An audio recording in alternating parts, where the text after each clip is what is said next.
Hi, I'm Lady Knight and welcome back to the 31 Days of Tarot Challenge hosted by Ethony.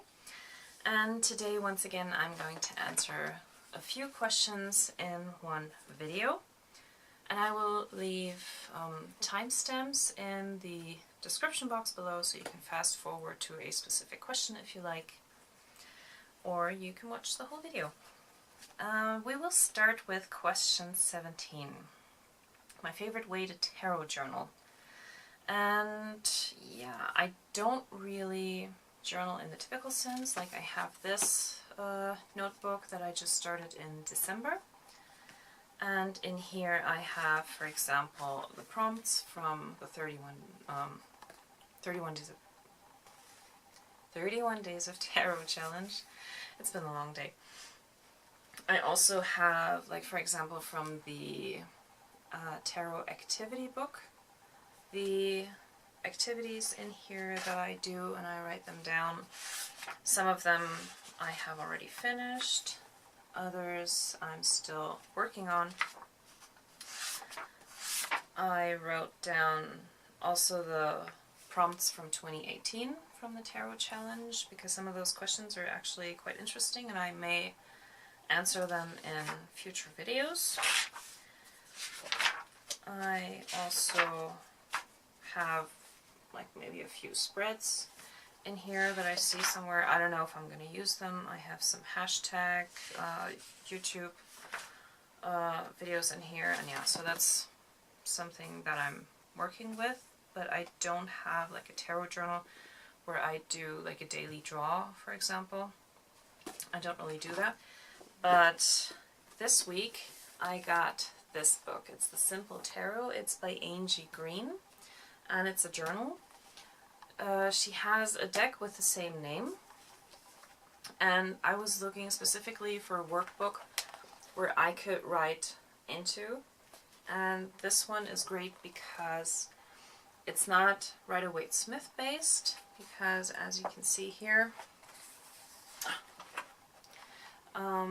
she has the card from her own deck in the front, and then she left enough space for 3 other decks that you want to work with, and you can either draw a picture, you can print them out and put them on here, and then she has lots of questions and things that you can think about, and each card gets 4 pages, and it's a pretty thick book, and so that is something that I'm going to work with. And I have looked at quite a few of these workbooks on Amazon, and most of them, almost all of them, had already the Rider-Waite-Smith pictures of the cards in them, and so you could only work with that specific deck, and that's not what I wanted because that's not my deck.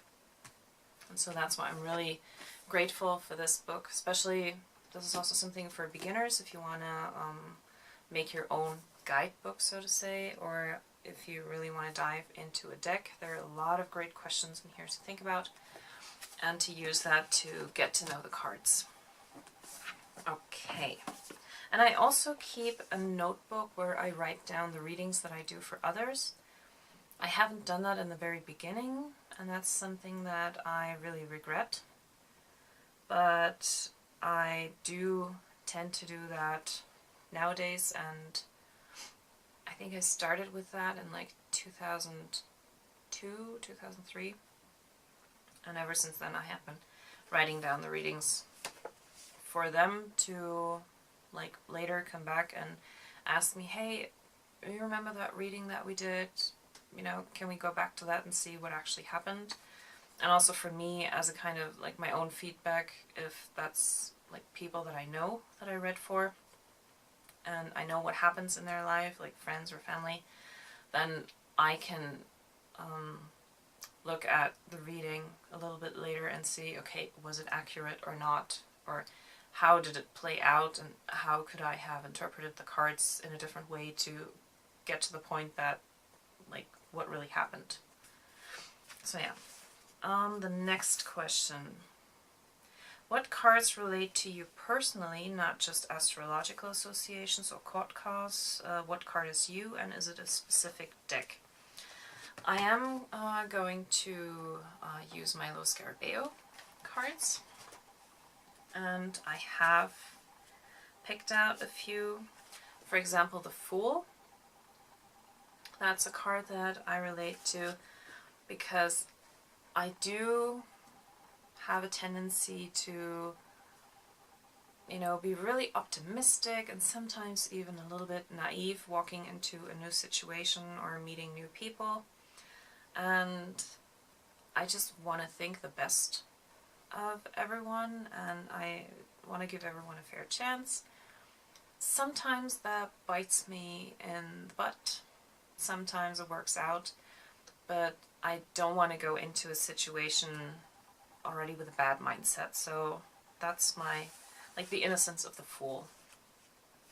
Something that I also relate to is the Temperance, and this one specifically, I hope you can see that she has the yin yang on her dress. I don't know if it picks that up. And to have these different energies, like I relate to that because I also sometimes I feel more on the light side, sometimes more on the dark side, and it's my sometimes I struggle with balancing these two things, especially when I'm in a situation where I get really angry when something happened to me and I'm just really mad. Then I have to get back to the light because I don't want to be angry. So yeah, that's the Temperance, something I relate to. Another card, the Nine of Swords. I do struggle with some anxiety because of certain experiences that I had in life, and there are a few moments when like when I'm in a situation and something reminds me of a bad situation I was in once, and then I get these feelings of anxiety, and then I just freeze. And even though it would be really easy to get out of the situation, but sometimes I can't. Or I need someone else there to tell me, hey, it's all good. And that's when the Seven of Cups comes into play. That's when I, especially after a moment of anxiety, retreat into my mind palace, my happy place, so to speak. And I dream about, like even daydream about different things that make me happy and that are safe and warm and give me a good feeling, no matter how big or realistic or unrealistic that dream may be. It's a way of calming me down in a certain situation. And also last year I had a very big Eight of Cups moment when I actually walked away from a 16-year-long friendship with my former best friend. And usually when a friendship ends, like sometimes you just lose contact, especially if you move to different places, and then yeah, you would just hear from each other every once in a while. But in this friendship, there was a situation where I felt really betrayed, and it wasn't the first time. I had already given her a second chance years before. She did something that was not okay, and we didn't speak for a year, and then we got kind of back together as friends. And then last year something happened that I just,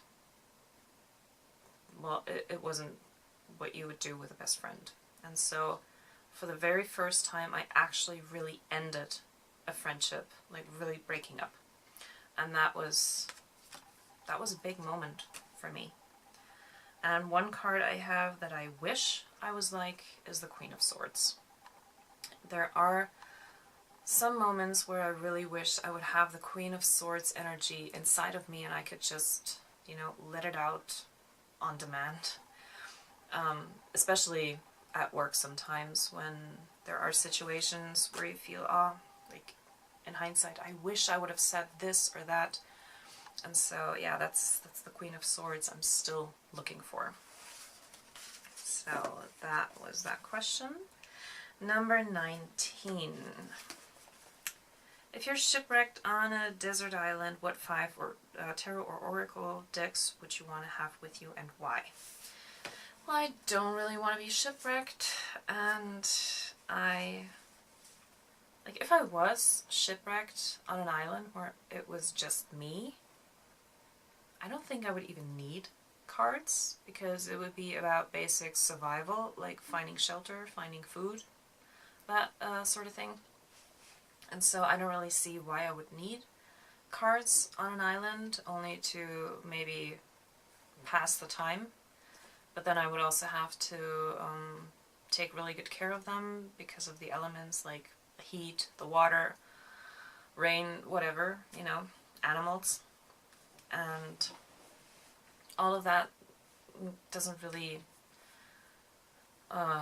sound like an environment where I would want to read cards. Plus, if I was there for, I don't know, 10, 20 years, what would I even read about if I was the only one there and nothing would ever happen? You know, the cards wouldn't really make sense for me. So instead, I think I'm going to change that to going to an island for like a year or maybe longer. And the island that I chose, one I've never been to, is Great Britain. So that's a place where I would want to go, and I also don't want to be alone, so it has people, and I think my tarot decks would be a great way of connecting to people. And I got some very specific decks that I would like to take with me, and one of them is my Avalon Tarot. I think in English it's called Legend of Arthurian something. Yeah, in German it's called the Avalon Tarot, and this was actually my second 78 card deck that I ever had. And I think in Great Britain this would be great. I haven't worked with this too much, so that would be a great way of connecting with that deck again. And I think one that would complement that one would be my, what is it, Imperial Dragon's Oracle. It's called an Oracle card, but really a deck, but it's like the Major Arcana, but with dragons. And so it's quite thin, it travels light, and dragons with, you know, King Arthur and everything, and I think that is great. Also, I think my Earth Magic Oracle cards would work very well with these two decks, so I would take these with me. Then, of course, my Lo Scarabeo deck. And one deck I just started working with, but that also fits because it has some Celtic elements, is my Madame Endora's Fortune cards. So these are the cards that I would take with me to Great Britain, and I think that could be quite fun. So the next question is favorite tarot spread at the moment. My favorite tarot spread is one that I've been using from the very beginning, and I think I will continue to use that for as long as I read tarot, and that's the Celtic Cross. It was the very first one that I learned, and I tried reading without a spread, just having some cards and then interpreting them, but that didn't really work for me. That was really confusing. There are some questions where I think 3 cards are plenty to get an answer, but mostly the people who come to me and they want an answer to a specific question, and the Celtic Cross just gives me so many angles to look into the question, and I really like that. I like all these different things to think about. And so the Celtic Cross is my go-to spread, and it will continue to be my go-to spread. I really don't work with many others. I have others, and I'm definitely going to try the deck interview spread I also found many of these deck interview spreads online, but I picked one that I think works for me, and I'm going to interview my decks. I think that will be quite interesting. But other than that, yeah, Celtic Cross is my go-to. Next question. Do you use the tarot for mediumship readings? Why or why not? Would you like to? And I think I'm going to answer that with the next one. What's the one place in the world you would love to read the tarot at, and why? Well, aside from the obvious Stonehenge, there are quite a few places where I would like to read. And one of them is, for example, the old house of Aleister Crowley. Now, I don't work with the Crowley deck, simply because I just don't really like the artwork, and I don't really work with pip decks. But I would like to get a sense of the energy at that place, and I think reading the tarot cards there would be very interesting. I know it burned down partially, I don't know if the rest of it still stands, but just in that area, I think if there are, and that's where the mediumship reading comes in, if there still are some spirits or something, I don't know what kind of work he did there, but if there is still something, I think that would be interested. And also one place that would be interesting is Alcatraz, or like the Winchester House, or many other places like old mansions, castles that are considered to be haunted. I would like to read to, you know, get a sense of the energy, and if there are spirits there who want to tap into the reading, then that would be interesting. But I don't think I would ever use the tarot cards to call on a certain spirit, like an ancestor or something, because I don't really have a way of verifying who I'm actually talking to. Like, say I would try to contact my grandma, and then some spirit would come through, but do I really know if it's my grandma, or is it someone posing as my grandma? So I don't really have a way of, you know, verifying that. And so if I have a person sitting across from me, like face to face or normal reading, I can see them, I can talk to them, and I can connect with their energy, and that's fine. But someone on the other side of the veil, I don't know who's going to come through, and that uncertainty is what keeps me from trying that. But I would go to places where spirits are said to be and see what happens out of curiosity, I guess. So, and then the last question for today, 23. What's your most sassy tarot deck and your most gentle deck, and why did you pick these decks? Well, I don't really think I have any decks that are specifically sassy or gentle. I think all of my decks can be both of these things. I have had a time, or there was one day when I was reading for myself. It was in the beginning of my tarot journey, and I asked a specific question, and I think it was my Tarot of the Witches that I used, and I got my answer, and I didn't like the answer. And then I thought, well, I'm going to do it again, just to see if the same answer comes up.